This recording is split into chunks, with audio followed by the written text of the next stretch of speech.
नमस्कार, आप देखें सफदर न्यूज़। ये देखते हैं खास खबर।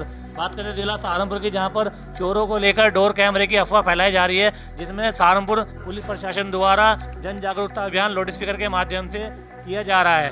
झूठी अफवाह फैलाने वाले व मारपीट करने वाले लोगों के खिलाफ होगी कानूनी कार्रवाई।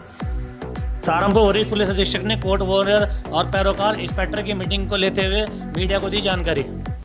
MIM पार्टी के राष्ट्रीय अध्यक्ष असदुद्दीन ओवैसी ने सदन में रखी अपनी बात। सहारनपुर नगर निगम खाताखेड़ी वार्ड नंबर 36 के अंदर डॉक्टर एहतशाम पार्षद ने रखी अपने यहाँ सुरक्षा समिति की बैठक। एक शख्स ने सड़कों ना होने की वजह से बरसात में सड़कों को बनाया स्विमिंग पूल और मीडिया के सामने रखी अपनी बात।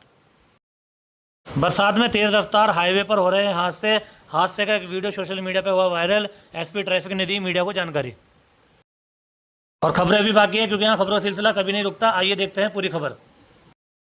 क्षेत्रवासियों को सूचित किया जाता है कि यदि किसी व्यक्ति को ड्रोन या संदिग्ध व्यक्ति दिखाई दे, वो लोकल पुलिस को या डायल 112 नंबर सूचना दे। पुलिस द्वारा मौके पर पहुंचकर आवश्यक कार्रवाई की जाएगी। कोई भी जनता का व्यक्ति संदिग्ध व्यक्ति के साथ मारपीट न करे, झूठी अफवाह न फैलाए, कानून का पालन करे। यदि किसी ने झूठी अफवाह फैलाई या किसी संदिग्ध व्यक्ति के साथ मारपीट की और कानून हाथ में लिया तो उनके विरुद्ध कड़ी कानूनी कार्रवाई की जाएगी। सहारनपुर पुलिस आपकी सुरक्षा के लिए प्रतिबद्ध है।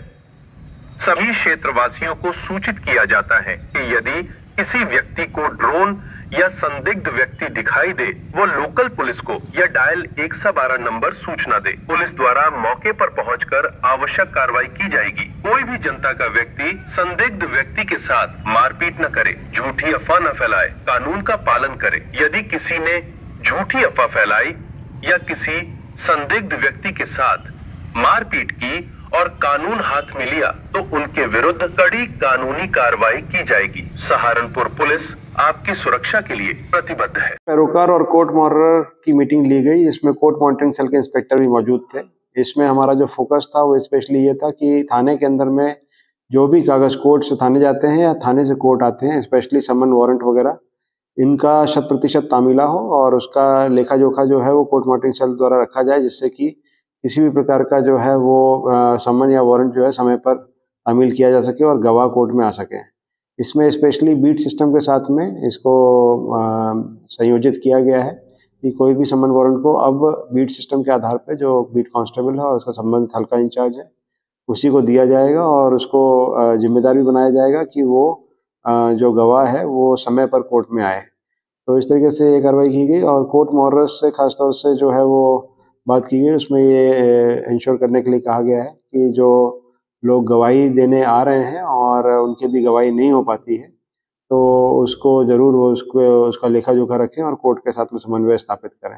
लास्ट जो फर्जी जमानतदार हैं उन लोगों को खासतौर से चिन्हित करने के लिए बताया गया है और फर्जी जमानतदार जो बार बार जमानत लेते हैं और प्रोफेशनल जमानत लेते हैं जबकि वो वादी को जानते नहीं है, प्रतिवादी को जानते नहीं है, तो इस तरह के लोगों को भी चिन्हित करने के लिए कहा गया है, जिससे कि ये जो फर्जी जमानतदार की प्रक्रिया है उस पर भी रोक लगाई जा सके।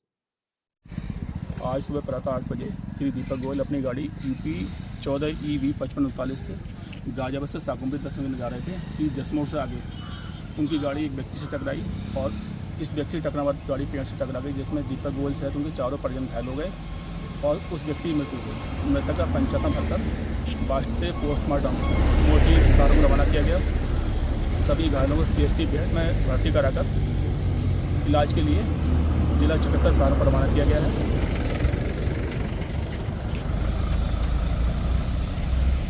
आश्रय स्थल गडोला विकासखंड बलियाखेड़ी के संबंध में सोशल मीडिया पर एक वीडियो वायरल हो रहा है, जिसके संबंध में अवगत कराना है कि उक्त गौशाला का आज मेरे द्वारा मुख्य पशु चिकित्सा अधिकारी सहारनपुर के द्वारा और BDO बलियाखेड़ी के द्वारा संयुक्त रूप से निरीक्षण किया गया।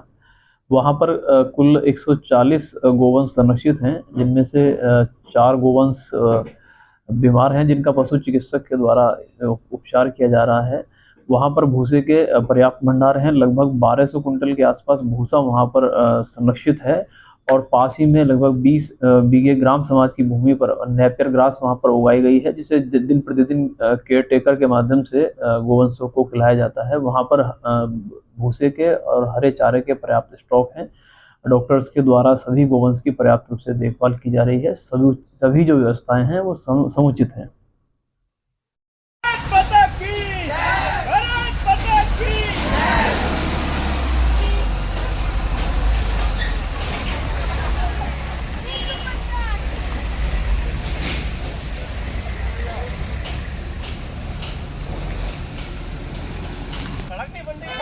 क्या नाम है आपका? ये क्या बैठे हो धरने पर, क्या हो गया? भैया कई महीनों से सड़क नहीं बन रही, कई अधिकारियों से बोल चुके, यहाँ के पार्षद से बोल चुके, यहाँ के मंत्री से बोल चुके, यहाँ के विधायक से बोल सके, कोई नहीं सुन रहा है। क्या करे, बच्चे छोटे हो जाते पढ़ने, हमारे बच्चे भी आते हैं, सबके बच्चे जाते हैं, कई स्कूल हैं, जब जहाँ तक कि यहाँ के जो है जितने भाजपा के नेता और विधायक यहाँ रहते हैं कोई नहीं सुन रहा है, तो क्या करें, धरने पे बैठना पड़ेगा। कौन सा वार्ड है और इस किसकी विधानसभा है ये? ये विधानसभा जो है यदुवई नगर और महाराजपुर दोनों में आती है, जबकि जो है यहाँ का जो वार्ड 82 है जरोली, और ये महाराजपुर विधानसभा के अंतर्गत सतीश महाना के अंतर्गत आता है, तब भी नहीं कोई कार्रवाई हो रही है। कितने बच्चे रोज निकलते हैं, हजारों बच्चे यहाँ से, कितने स्कूल है यहाँ पे, तो किसी को नहीं दिखाई देता। कितने लोग यहाँ पे जो है सबके जो है गिर जाते हैं, छोटे छोटे बच्चे, साइकिलें को गाड़ियाँ खराब हो रही है। बरसात में तो यहाँ आलम रहता है, बच्चे जो है भीग जाते हैं रोडों में। इसी सिलसिले में अभी 5 दिन पहले 6 दिन पहले आप लोगों को शहर के लोगों की हाजीपुर में से तो मैंने उनकी हिम्मत नहीं पड़ी, इन सब लोगों को शहर बना कर उसी सिलसिले में आज ये सुबह कप्तान का ठीक अब 4 दिन पहले 1 बजे मेरे पास कथा को फोन आता है कि भाई ये आप लोगों से शुरुआत आप लोग घंटे 7 बजे कप्तान आप लोगों की फेसबुक को देख लीजिए, ज़्यादा टाइम में तो सिर्फ 5 मिनट का समय लगा, 5 मिनट के बाद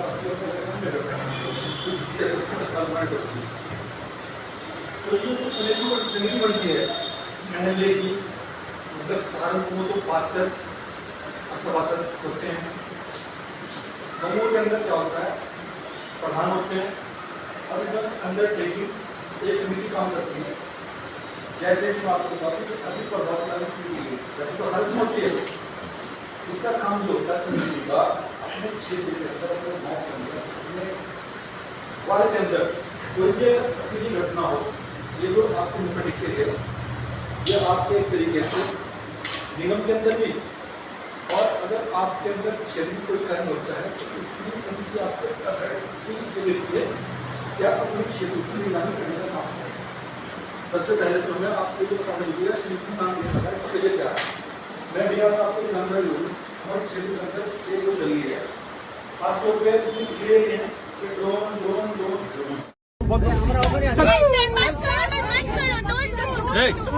मार क्यों रहे हो? मारा क्यों आपने? अरे उसको बोलोगे ना, अब मारा क्यों उसको? तो प्रॉब्लम होगा, लेकिन हाथ नहीं उठाना चाहिए था आपको। क्यों मारा इसको? हाथ क्यों उठाया? हाथ क्यों उठाया तुझे? हाथ क्यों उठाया? प्रॉब्लम सबको हो रहा है, हाथ नहीं उठाना चाहिए था तुझे। You don't have the right to hit anybody, you understand? Hey, he's getting a panic attack. Just give him some water. He